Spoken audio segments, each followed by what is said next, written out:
Samedi ensoleillé pour Dynamo Football Club de Parakou. Damissa Football Club de Ndali, lui, n'a vu que du noir. Une rencontre de mal classés qui tourne à l'avantage des locaux. En 45 minutes, les joueurs de Adam Chabi Oubedoulaye ont fait le plus dur. Mieux, ils ont scellé le sort du match. Dès la 24e minute, un pénalty gracieusement offert par le juge central permet à Eskil Alosorhon d'ouvrir le score et de donner le ton de la rencontre.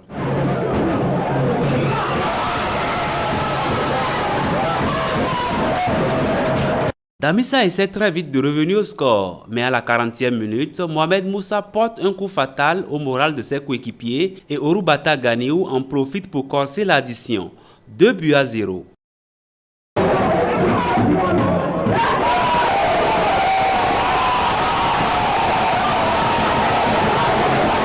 Le félin peine à se retrouver dans cette première partie et Dynamo de Parakou peut tout se permettre.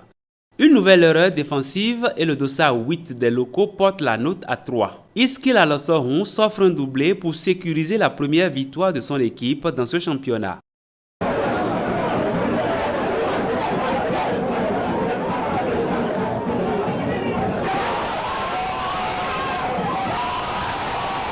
Les changements de la seconde partie apportent un peu plus de stabilité et de sérénité au club de Ndali qui parvient à se créer beaucoup d'occasions et même à réduire le score. Comme pour se pardonner ses nombreuses bourdes, le gardien de but de Damissa marque le pénalty réducteur de la 85e minute.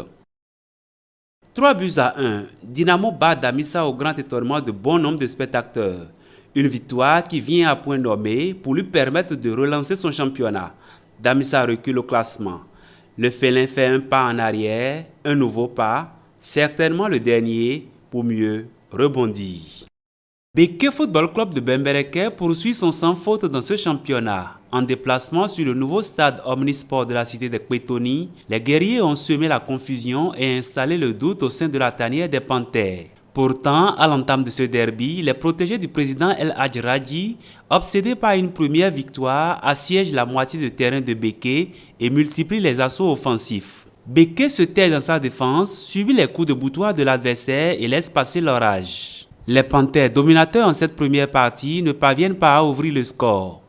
Du retour des vestiaires, les deux formations sont réaménagées. Le coach Adadja et son collègue d'en face procèdent à des changements judicieux qui apportent un nouvel élan au match.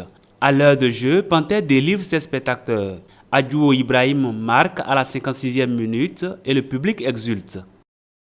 Mais c'est sans compter avec le coach Arafat Agoro qui a plus d'un tour dans sa tête.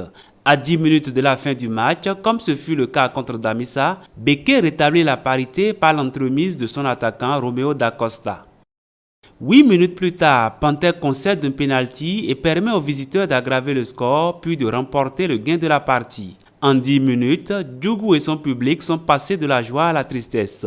Un but contre 2, c'est le score de ce match et le coach Adadja Emmanuel doit revoir ses cartes puis relever la tête lors de la 5e journée qui s'annonce déjà. Au stade municipal de Parakou, le premier et le troisième de la zone A, tous deux invaincus, s'affrontent. Les Buffles du Borgou ont certes gagné la Estakounen, mais sans la manière. Dans un match très animé dès le coup d'envoi, les Buffles du Borgou concrétisent leur domination du premier quart d'heure avec l'ouverture du score à la 18e minute grâce à Henri Okpala qui reprend d'une tête un ballon errant dans la surface de réparation de Takounen. La rencontre s'emballe. Les visiteurs tentent à plusieurs reprises de rétablir la parité, mais les hésitations dans les derniers gestes sont leur péché mignon et la pause intervient sur ce score de 1-0. 5 minutes après la reprise, une relance de Sheriff Din Kakbo va s'avérer fatale pour l'équipe de Kandi. Moubarak Gounou parvient à prendre de vitesse toute la défense de Takounen et bat d'une frappe sèche le gardien Ayouba Adamou. Les visiteurs ne sont pas pour autant abattus par ce deuxième but. Ils gardent l'espoir de revenir au score et continuent par produire du beau jeu. Mais les Buffles, eux, restent collés à leur efficacité offensive et à la 58e minute, Henri Okpala récidive. L'attaquant reprend à nouveau de la tête, un centre en retrait et s'offre un doublé. «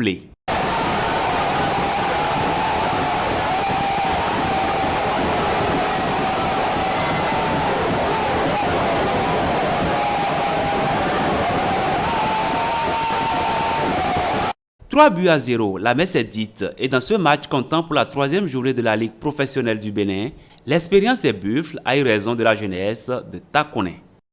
À Niki ce dimanche, la 4e journée fut la bonne pour les protégés du président Sekefou Bios-Sabioli. Real Sport de Parakou n'a pas su conserver le point du nul et courbe l'échine dans les dernières minutes de la rencontre. Par 2 fois, les poulains de l'entraîneur Medak Bedessé trouvent le chemin des filets dans ce match âprement joué par les deux équipes et qui allait vers un score nul et vierge. Mais en foot, aucun résultat n'est totalement acquis avant le dernier coup de sifflet final de l'arbitre. 88e minute et à la surprise générale, les cavaliers de Niki ouvrent la marque. Daniel Eriola Asitu offre un caviar à Didier Chabi qui n'en demandait pas plus. Real Sport ne s'en revient pas et dans la stupeur de ce coup de massue, l'ancien sociétaire des Bleus et Blancs porte un coup de grâce à ses anciens coéquipiers.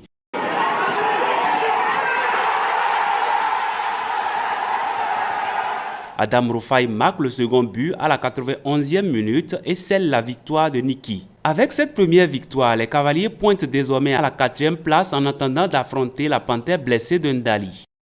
4 matchs joués pour 4 victoires et 12 buts marqués. Dynamo de Parakou et les Cavaliers de Niki connaissent leur première victoire, tandis que Béké et les Buffles sont sur une très belle envolée. Ce sera tout pour cette 4e journée. Rendez-vous le week-end prochain pour de nouvelles aventures avec ABM Sport.